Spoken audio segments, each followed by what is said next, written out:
Kenapa ada orang yang bisa begitu tenang saat menghadapi para haters dan figur republik yang menyebalkan? Itu karena kita tahu hanya sebagian kecil dari mereka yang benar-benar jahat. Kebanyakan orang sebenarnya sama dengan kita. Orang-orang menerapkan keadilan dalam diri masing-masing.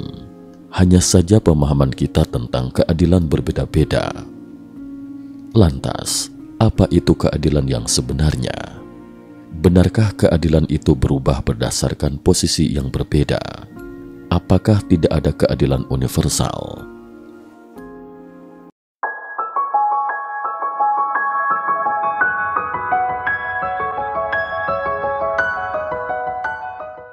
Salam sehat sejahtera pemirsa setia Mata Ketiga. Berikut topik kita hari ini. Kalau bicara soal keadilan, hal pertama yang perlu diperkenalkan adalah buku berjudul Republik, karya filsuf Yunani, Plato, yang ditulis sekitar 360 sebelum Masehi. Karena dalam buku Republik ini mengupas tentang masalah keadilan, termasuk apa itu keadilan dan bagaimana mewujudkan keadilan. Pada episode hari ini, mari kita pahami sejenak isi buku yang ditulis oleh orang-orang zaman dahulu. Pertama-tama, kita harus memahami latar belakang daerah kehidupan penulis. Oleh karena itu, jika ingin lebih memahami buku The Republic, kita harus terlebih dahulu memahami kehidupan masyarakat di era Plato, yaitu masyarakat negara kota Yunani kuno. Jadi, seperti apa masyarakat kota negara Yunani kuno itu? Kita tidak perlu mencari informasinya di tempat lain, karena buku ini sudah memiliki jawabannya. Dalam volume 2, buku Republik ini, Plato telah memberi rincian asal-muasal negara kota ini. Plato mengatakan bahwa setiap manusia mempunyai banyak kebutuhan dalam hidup, seperti sandang pangan, tempat tinggal dan sebagainya.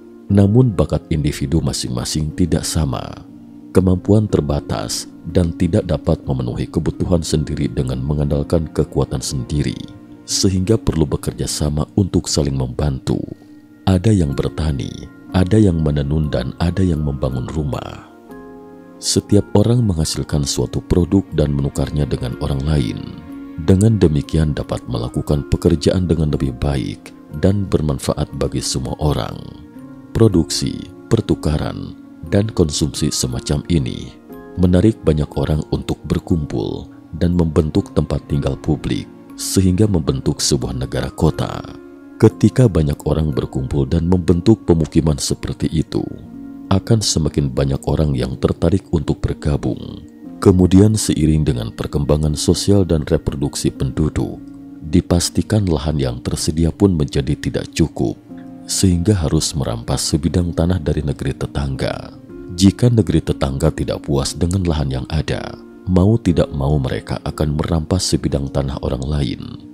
Dengan demikian perang pun akan pecah di antara keduanya, sehingga negara kota perlu membentuk tentara. Begitu munculnya tentara dan perang, sifat negara kota berubah secara mendasar. Perang tidak hanya menjarah tanah dan kekayaan, tetapi juga menjarah orang-orang dan mengubah tawanan menjadi budak. Kemudian negara kota menjadi mesin negara bagi pemilik budak untuk menindas budak. Inilah asal-usul terbentuknya negara.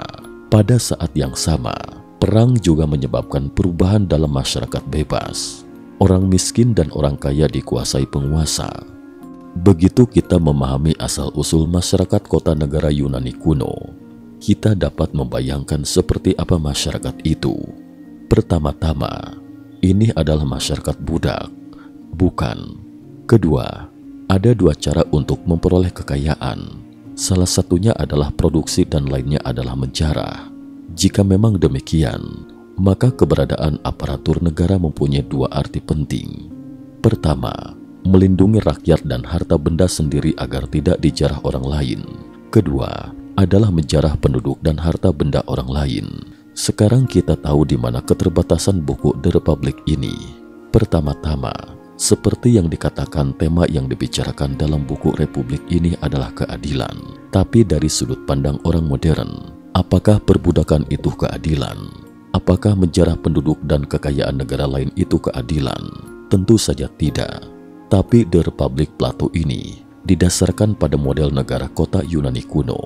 Dalam buku ini, Plato tidak berbicara tentang hubungan antara pemilik budak dan budak atau tentang perbudakan, tetapi hanya berbicara tentang hubungan antara orang-orang bebas. Dengan kata lain, Plato mengakui dalam hati berbicara tentang keadilan dalam bentuk sosial seperti ini.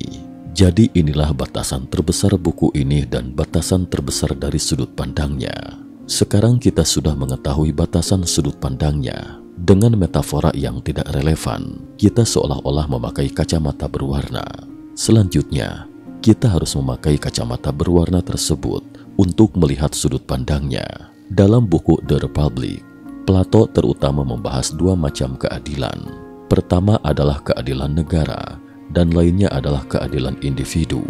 Ketika kita berbicara tentang asal-usul negara kota tadi, kita telah membahas mengapa orang-orang berkumpul dan membentuk negara kota, karena kita perlu membagi tenaga kerja, bekerja sama, dan saling membantu.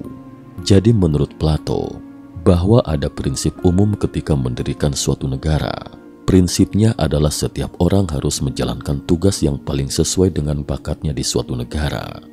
Prinsip bakat ini mensyaratkan bagi yang cocok bertani bercocok tanam, yang cocok di bidang sepatu membuat sepatu, bagi yang suka berperang dan bernyali menjadi tentara, bagi yang berbakat di bidang manajemen menjadi pemimpin dan lain sebagainya sesuai dengan bakat masing-masing. Inilah keadilan. Sekarang coba kita memakai kacamata berwarna dan melihat sudut pandang Plato ini. Maka kedua sisi dari sudut pandang ini akan menjadi jelas. Apa yang dimaksud dengan menjalankan tugas yang paling sesuai dengan bakatnya? Artinya, negara yang berkeadilan harus memanfaatkan bakat dan keahlian setiap orang agar orang tersebut mengembangkan talentanya secara maksimal dan mewujudkan nilai-nilai kehidupan individu. Dari sudut pandang modern, bukankah ini sangat tepat? Bukankah masyarakat ideal yang kita idamkan itu adalah masyarakat yang memungkinkan setiap orang melakukan pekerjaan yang mereka sukai dan kuasai? Jadi pada kesimpulannya, jika suatu negara memiliki jumlah penduduk yang banyak pengangguran, banyak orang hidup tidak bahagia dan bekerja keras, namun masih belum bisa mewujudkan nilai-nilai pribadinya, maka hal ini menyiratkan bahwa negara ini telah menyimpang dari keadilan. Lalu, apa yang sebaiknya dilakukan ketika negara menyimpang dari keadilan? Pastinya menyesuaikan mesin negara, bukan menyelesaikan masyarakat, memaksa generasi muda terpelajar untuk bertani di pedesaan, bukan. Tapi, barang-barang pribadi yang terkandung dalam pandangan Plato juga sangat jelas, bukan? Karena dia membagi bangsa menjadi 3 kelas, produsen, tentara, dan penguasa. Dan menurut Plato, tidak boleh ada mobilitas di antara ketiga kelas ini. Jika terjadi mobilitas sosial, bukankah itu tidak adil? Dengan kata lain, ia berpendapat bahwa kekuasaan negara seharusnya berada di tangan segelintir elit. Adapun rakyat jelata seperti kita tidak mempunyai kecakapan politik. Kita tidak bisa memilih seorang pembuat sepatu untuk menjadi konsul, juga tidak bisa memilih seorang aktor untuk menjadi presiden. Bukankah ini sangat menarik? Masing-masing dari kita adalah partisipan dalam masyarakat politik. Namun Plato berpendapat bahwa hanya segelintir elit yang memiliki kecakapan politik. Jadi sudut pandangnya jelas, yaitu menjaga kepentingan siapa, melindungi kepentingan elit. Inilah keterbatasan pandangan Plato. Selanjutnya, mari kita lihat pandangan Plato tentang keadilan individu. Plato berpendapat bahwa keadilan individu sebenarnya adalah tentang segala sesuatu yang dilakukan masing-masing individu. Sampai di sini, mungkin ada yang bertanya, bukankah ini sama dengan keadilan negara? Faktanya memang demikian. Bukankah Plato percaya bahwa negara terdiri dari 3 kelas? Menurutnya, bahwa jiwa manusia juga terdiri dari 3 bagian, yaitu rasionalitas, keinginan, dan nafsu. Penguasa memainkan peran yang menentukan dalam negara, dan rasionalitas memainkan peran yang menentukan dalam pikiran individu. Oleh karena itu, kita harus memperhatikan pendidikan rasionalitas. Lalu, bagaimana menumbuhkan rasionalitas seseorang? Sangat sederhana, melalui pendidikan seni dan olahraga. karena menumbuhkan dan memperkuat akal budi dengan kata-kata yang anggun dan pelajaran yang baik, serta meredam nafsu dengan keselarasan dan ritme. Dari sisi terminologi modern, bahkan pasca modern, yang kami pikir dapat diterima di sini, justru karena Plato bersifat pra-modern, yaitu karena tidak ada ide dalam filsafatnya tentang subjek yang terberi sebagai referensi orisinal atau elemen invarian, baik individu yang hidup atau sebagai titik tanggung jawab moral.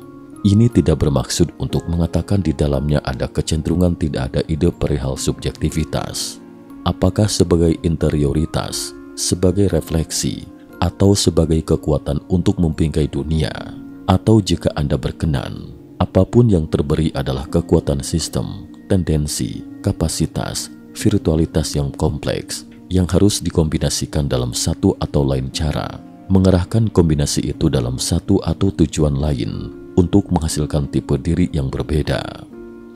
Dan menurut kami, rasionalisasi juga dinyatakan dalam hal pentingnya proses pendidikan atau pendidikan untuk keadilan yang pada dasarnya sangat ganjil, bahwa berbagai bagian jiwa membentuk hierarki natural yang tertahan dalam finalitas kehidupan. Tapi Aristoteles dan Aristotelian modern berpikir bahwa pencapaian suatu tindakan individual dan kolektif membutuhkan disposisi dari individu, kualitas atau keberanian tertentu. Disposisi ini harus, sebaliknya, dibentuk, dipersiapkan, dan diwujudkan dalam individualitas itu sendiri, sehingga realisasi keadilan menjadi mungkin. Hal itu merupakan konsekuensi alami. Tapi manusia yang adil atau warga negara yang baik tetap menjadi instrumen sukarela yang baik untuk merealisasikan tatanan yang objektif, suatu ukuran keadilan. Misalnya distribusi barang yang adil, yang dapat didefinisikan di luar dan sebelum tindakannya. Tapi dalam Plato, kita memiliki resiprokal dan interdependensi yang lengkap antara subjek dan objek. Konstitusi keadilan dari satu sudut pandang ini tidak lain adalah konstitusi formasi atau rekognisi terhadap manusia yang adil.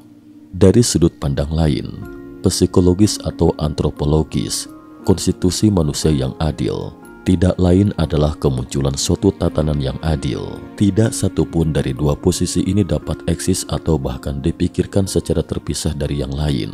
Relasi subjek-objek adalah suatu penghilangan distingsi, terus-menerus diekspresikan untuk dapat ditekan secara dialektis. Hal ini berarti untuk mengubah struktur sosial adalah dengan mengubah manusia, mengubah kodrat manusia, dan sebaliknya, bergerak dari keadilan ke ketidakadilan, dalam arti degenerasi atau dari ketidakadilan ke keadilan, dalam pengertian prefeksi. Ini merupakan garis pemandu untuk keseluruhan eksposisi dalam diskusi komparatif tentang rezim politik yang berbeda dan tipe manusia yang sesuai. Plato tidak hanya idealis, ia juga elitis dan intelektualis. Lebih dari itu, kita menemukan bahwa di balik holisme yang terang benderang tentang representasi tatanan sosialnya yang adil, di mana setiap kelas memiliki fungsi hierarkis dan setiap individu harus berada dalam satu kelas, disitulah terdapat elemen individualisme yang akut, setidaknya benar di bagian atas, yang mana peleburan antara kekuasaan dan pengetahuan yang menandai subjektivitas ekstrim mengambil suatu bentuk individual singular, terpisah dari yang lain, dan pada siapa semua orang akhirnya bergantung. Selain itu, teori keadilan apapun, sebagai sebuah teori politik dalam pengertian yang kuat, harus memberikan alternatif konsep atau harus tetap bersifat platonis. Tapi, tidak hanya puas dengan definisi, peraturan atau model keadilan sosial yang objektif, juga tidak dapat dijangkarkan semata-mata pada pertimbangan moral dari kebajikan individu, yang dengan demikian harus membangun konsep alternatif tentang subjektivitas. Hal ini nampaknya terjadi pada konsepsi tentang aksi melawan ketidakadilan yang bersumber dari tradisi revolusioner.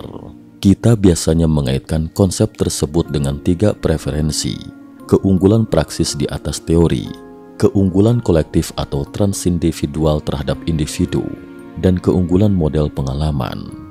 Semua poin ini bergerak kepada suatu konseptual yang pelik, yang menyangkut pembalikan relasi antara konsep keadilan dan ketidakadilan dan batasan validitasnya. Singkatnya, menurut Plato, bahwa seseorang yang adil harus membiarkan akal sehat menguasai dirinya, bukan membiarkan hasrat dan nafsu menguasainya. Oleh karena itu, kita harus menekankan pendidikan rasional. Namun kita sudah mengetahui kepentingan siapa yang dilindungi Plato. Kepentingan elit pemilik budak, bukan? Jadi, apa yang disebut sebagai pendidikan yang tepat yang dia dukung itu pasti ada batasnya. Kita dapat membayangkan, seandainya Plato adalah penguasa suatu negara kota, dia pasti akan mendidik rakyatnya dengan cara demikian. Negara kita terbagi menjadi beberapa kelas. Di kelas mana Anda berada, di kelas itulah bidang pekerjaan Anda, dan cukup laksanakan saja tugas Anda. Misalnya Anda adalah seorang seniman, maka cukup kerjakan saja pekerjaan Anda di bidang seni. Tak perlu ikut campur dalam urusan politik. Bakat Anda melukis, tetapi bakat saya adalah seorang pemimpin. Anda profesional dalam bidang seni lukis, tapi saya profesional dalam bidang pemerintahan. Inilah batasan pandangan pendidikan Plato. Jadi, kita masih bisa melihat banyak pandangan yang sangat lucu dalam buku bijaknya. Misalnya, dia berpendapat bahwa sensor budaya di negara kota ini harus diperkuat, mengontrol ketat ideologi masyarakat. Misalnya lagi, di mata orang modern, tragedi Athena adalah karya sastra yang sangat hebat. Namun menurut Plato, karya-karya ini tidak sepatutnya dipentaskan di tempat umum dan seharusnya dilarang. Kenapa? Setelah melihat tragedi Yunani kuno, tragedi Athena ini, sebagian besar mereka berbicara tentang politik atau menyinggung politik, dan karya-karya yang berbicara tentang politik ini semuanya dapat dipentaskan di teater umum. Semua orang Athena, termasuk perempuan bahkan budak, boleh menontonnya. Lalu, mengapa Plato menentang karya-karya ini? Karena karya-karya ini membuka kearifan masyarakat. Begitu kearifan masyarakat terbuka, bukankah struktur sosial seperti yang diinginkan Plato, di mana segelintir elit mengatur mayoritas itu akan ditumbangkan? Jadi, orang-orang akan paham mengapa sistem sensor budaya ini begitu penting. Nah pemirsa, sepenggal inti cerita dari buku Republik karya Plato ini cukup sampai di sini dulu. Sekian dan terima kasih atas perhatiannya.